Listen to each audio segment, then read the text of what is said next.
Fala pessoas, tudo bom? Dia 26/6, segunda-feira. Vamos conversar hoje sobre alguns temas, lembrando que ontem teve vídeo exclusivo para quem perdeu e lá a gente conversou sobre a situação da Rússia mais a fundo, tá?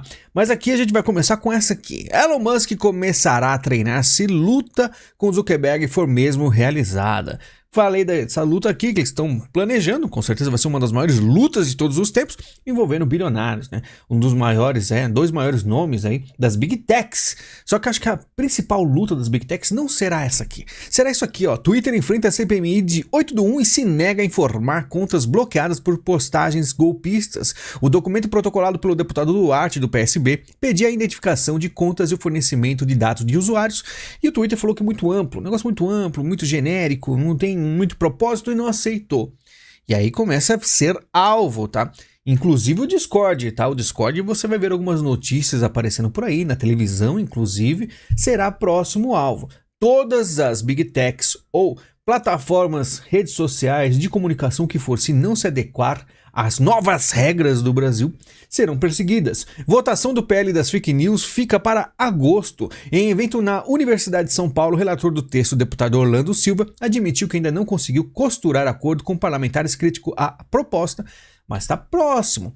Pressão e ameaça no Congresso, como Google e Facebook derrubaram a PL 2630 das fake news em 14 dias. Falam de lobby em gabinetes na Câmara, postagem em buscador e pressão sobre evangélicos fizeram parte da estratégia da Big Tech. Então eles estão só indo atrás, né? Em Lisboa, Lira diz que Big Techs barraram PL das fake news. O presidente da Câmara afirmou que o movimento ultrapassou os limites do contraditório democrático e impediu deputados de levarem, o texto à votação. Mas as empresas só fizeram o que elas podem fazer, que é o quê? Nas suas próprias plataformas, falar, avisar que pessoas serão afetadas. Mas mesmo assim, não pode, porque são as novas regras do Brasil. A nova projeção do governo federal para a retomada do PL das fake news na Câmara. A previsão de que a tramitação de novos passos em agosto, sinalização dada por Arthur Lira é menos específica, mas está em linha com a previsão exposta por Flávio Dino. E você vê que os caras estão realmente indo atrás da regulamentação absoluta das redes sociais em todas as redes, tá? PF inicia inquérito após a ação de Google e Telegram contra a PL das fake news. Telegram tudo bem, tá? Mas Google é bem complicado. E você vê o nível que o Brasil está indo. Então, muito provavelmente, muitas coisas que vocês estão acostumados serão diferentes, né? E ai de quem falar do contrário. E não importa o tamanho. Até mesmo a Google avisando já é o suficiente, né? Para eles que vão para cima, né? E essa é a verdadeira luta. Então tá lá o Mark Zuckerberg e aí o Elon Musk querendo sair na mão, mas tem várias outras brigas e eles sabem disso. Quem aí me garante que não é tudo mais uma propaganda, marketing para alavancar ainda mais as redes sociais? Talvez essa luta seja nada mais do que uma união. O que você acha? Opinião do Estadão. Documento da próxima reunião do Foro de São Paulo defende o de sempre, mais Estado, menos liberdade econômica, antagonismo às democracias liberais e alinhamento às autocracias. Mas aí eu te pergunto, mas não era teoria da conspiração? O Foro de São Paulo existe mesmo? Né? Porque apareceu gente falando de Ursal aí, falando que era tudo teoria da conspiração e agora o negócio, até o Estadão tá falando. Foro de São Paulo quer tratar de fake news, aguarda Lula em evento, mas silencia sobre Nicarágua. É lógico que silencia, tá? Mas eles querem tratar das redes sociais, porque se você tiver uma rede social completamente livre, talvez você possa criticar isso aqui. Por unanimidade, a STF rejeita a denúncia da Lava Jato contra Gleisi Hoffmann e Paulo Bernardo. Em março, a Procuradoria-Geral da República havia pedido a rejeição de sua própria denúncia protocolada em 2017. E aí, tranquilamente, PT, seus aliados, tem bastante espaço. Olha só que interessante. Possível cassação de Moro faz governo buscar requião para apoiar Gleisi. Presidente PT, Gleisi Hoffmann, é um dos nomes naturais do partido para disputar uma vaga ao Senado em caso de cassação de Moro no Paraná. Porque quando foi o Deltan, e é um cara lá, o suplente, ele é o que ia na linha de sucessão. Não foi. Chegaram e falaram, não, a gente vai por quem a gente quer. E o Moro talvez seja a mesma coisa. Olha como tá fácil ser esquerda no Brasil. Casal Lula e Janja já ganhou o relógio dos Emirados e vaso do Partido Comunista Chinês, mas aí tá tudo bem. Não tem problema nenhum esses presentinhos. Mas lembra que ele cancelou? Mas ele vai chamar aqui, ó, Lula disse que vai convidar a príncipe saudita que deu joias a Bolsonaro para visitar o Brasil. Aí fica mais fácil, né? Porque se ele trazer nas malas, as joias, ninguém vai falar nada, né? Se for fazer igual o Bolsonaro que quer receber aí vai a Receita Federal, dá todo um problema. Não ficou com as joias, mas talvez o Lula fique se ganhar alguma joia, né? Viagens de Lula tornam Alckmin o vice que mais ocupou a presidência em 6 meses de mandato. Lembra que eu falei que ele aparentava ser o vice mais presente de todos? Se torna realidade, né? Vamos ver, né, se as coisas continuam assim. PF envia investigação ao STF após encontrar anotações de pagamentos para Arthur em caderno de assessor investigado. O caso vai ao Supremo pelas menções que podem se referir ao deputado, que é atual presidente da Câmara, e do nada o Lira, né, vai sendo pressionado. Ele tentou se levantar contra o sistema, mas aparentemente ele terá aí muitos problemas, tá? Falando de outros assuntos, qualidade dos espermatozoides piora após Covid, diz estudo, e a gente se pergunta, né, essa questão aí, toda de questão de natalidade, né, não nascer pessoas, não ter crianças, o quanto afeta, e aí surgem também teorias da conspiração, será que tudo faz sentido agora? Não sei. Mortes por infarto em mulheres de 15 a 49 anos crescem 62% no Brasil. Aí você vai apontar assim, ahá! Mas calma, vamos ler tudo primeiro, tá? Porque é muito estranha essa notícia. O Brasil teve aumento de cerca de 62% nas mortes de mulheres de 15 a 49 anos por infarto, no período de 90 a 2019. Na faixa etária de 50 a 69 anos, o número quase triplicou, com a alta de aproximadamente 176%. Os dados são da Sociedade Brasileira de Cardiologia, e aí muitas pessoas vão falar, não, é por causa da pandemia, é por causa disso aqui, mas foi antes. Mas a gente tem que ver se essa notícia aqui está correta, se isso aqui não é uma cortina de fumaça, se não é outra coisa. E mesmo assim, se for real essa notícia, o que acontece com a sociedade que números como esse aumentam tanto? Será que é alimentação? Será que é outra coisa? Não é uma coisa difícil? Eu digo, desde os anos 80, as coisas em relação à saúde são meio suspeitas e bizarras. Enfim, vamos ficar de olho, cuide da sua saúde. Antinatalista, cresce esse movimento que defende que as pessoas parem totalmente de terem filhos. Agora, falou que o C19 evita ter filhos, né? Pode dar problemas. Agora vem esses caras que falam que na verdade, vamos ler aqui, ó. Aos 22 anos, Eduardo Oliveira Gomes Pereira não se considera uma pessoa triste. Trabalha como agente de pesquisa e mapeamento do IBGE, mas não tem um grande objetivo ou sonho. Diz que o sofrimento na sua vida é moderado, mais para baixo do que para alto, e que sabe lidar com ele hoje em dia. No entanto, confessa, preferiria não ter nascido, e acha que ninguém mais deveria nascer. É um antinatalista, mas que bonito, coisa linda. Aí eu quero que você, né, Eduardo, quando chegar aí na sua idade mais velha, não ter jovens nenhum aí para poder sustentar o Estado, para pagar a sua aposentadoria.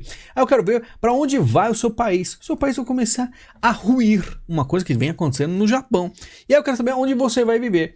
Esse seu tristeza moderada pode virar uma tristeza intensificada, né? Mas enfim, antinatalista. Acho que a sociedade consegue se segurar sem nascer pessoas novas, né? Sem ter jovens para cuidar aí dos mais velhos. Mas vamos em frente. Violência. Brasil tem mais amputados por armas e explosivos do que exército dos Estados Unidos em 16 anos de guerras. É lógico. A matéria aqui ela tenta falar que é questão das armas. O problema aqui são as armas de fogo. Só que eles não chegam ao ponto principal da questão por que as armas de fogo estão fazendo isso? E quem é que usa essas armas de fogo? O que é que acontece no Brasil? É que o Brasil é extremamente violento. Olha o que diz aqui o delegado Fabrício. É muito importante lembrar desse contexto de guerra civil antes de realizarem duras críticas a policiais que trabalham nesse ambiente caótico. A realidade é de guerra, a legislação é de paz e os policiais são criticados como se aqui fosse a Suíça. É mais ou menos isso, muito bem acertado, falado. E é isso, aqui o Brasil é uma guerra. E as pessoas às vezes esquecem que aqui é o país um dos mais perigosos do mundo, tá? Às vezes morre mais gente aqui do que em algumas guerras no mundo. Quintou, empresas brasileiras adotam semana de 4 dias sem cortar salários e ainda produzem mais. Será? Depende muito da empresa. Eu fico vendo isso aqui, eu dou risada, né? Deve ser aquelas tipo de empresas que você não precisa de muito esforço, né? Que tem uma vida tranquila, igual essa aqui, ó. Ninguém quer voltar para o presencial 100% e a empresa que não entender isso pode perder bons talentos, diz fundadora da companhia de talentos. Mas nem todo mundo, né? Nem toda empresa, nem todo perfil, né, de trabalho serve para o home office, né? E outra coisa, eu trabalhei com pessoas que se não tivesse alguém do lado olhando, observando, não trabalharia, tá? Mas aí tudo se regula, né? Nesse caso eu digo, 4 dias na semana Eu trabalhava, né, tratava sobre links de telefonia digital, e às vezes cai um hospital, né, e vamos dizer assim que cai 3, 4 clientes gigantes importantíssimos, como hospitais ou qualquer delegacia, o que for, e eu precisava atendê-los num dia que tá faltando gente. Falta aí gente para cuidar da maioria dos casos lá na minha empresa. O que acontecia? Começava aí, pode ser que até uma pessoa precise de emergência e não tinha gente. Então o que eu digo, isso aí depende muito do trabalho, né? Mas aqui o pessoal adora defender essas ideias. Ah, eu quero trabalhar de casa tranquilamente 3 dias por semana. Depende do seu trabalho, tem que ter muita sorte. Muito provavelmente são empresas que não têm uma importância tão grande assim para a sociedade, né? Bloqueio puberal é garantido por lei. Mãe, eu sou menina, e o início da transição de gênero de uma criança. E começou, né? Crianças trans existem. E aqui a gente não pode nem falar muita coisa, mas eu só vou ler que já é o suficiente. Clarice, 11, tinha 4 anos, quando disse pela primeira vez à mãe que era uma menina. Com 4 anos. 4 anos decidiu algo, né? Hoje o mundo tá assim, né? Os pais estão tão assim, vamos dizer, aceitando tudo que é lhe dado, que até mesmo as crianças estão ensinando os pais, né? Ou tentando ensinar alguma coisa, sendo que, na verdade, a criança tinha que só aprender, né? 7 anos depois, ela iniciaria seu bloqueio puberal, respaldado pela lei e acompanhado de uma equipe de especialistas. E aí eu digo, será que ela não pode mudar a ideia? Por isso que é uma coisa básica. Algumas coisas só podem ser decididas na maioridade, né? Inclusive aqui, ó, PL eleva a idade mínima e exige permissão judicial para a cirurgia de troca de sexo, que era 20 anos, né? Agora tá tentando pôr para 23 anos. Nos Estados Unidos já é uma coisa complicada, né? Tem crianças lá já fazendo cirurgias que não tem como voltar mais. Elon Musk e outros nomes aí internacionalmente já estão aí realmente revoltados com isso e estão brigando. No Brasil ainda não chegou, mas está começando, como a gente viu nessa última notícia. Bolsonaro diz que ações dos Estados Unidos nas eleições de 2022 têm fundamento. Lógico que tem fundamento. Meses antes, né, muito tempo antes dele ir para a Rússia, eu falei, ó, se um dia o Bolsonaro resolver ir para a Rússia, os Estados Unidos vai derrubá-lo. O que aconteceu? Né? É exatamente isso. Não se brinca muito com os Estados Unidos, né? Infelizmente o Brasil ele não tem todo esse poder e dependendo de onde está o seu espectro político, você vai sofrer isso. O Lula, como já foi usado no passado nos anos 90, né?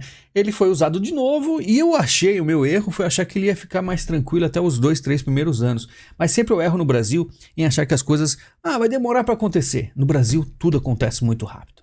Mas aquilo, a gente joga com tempo de segurança, né?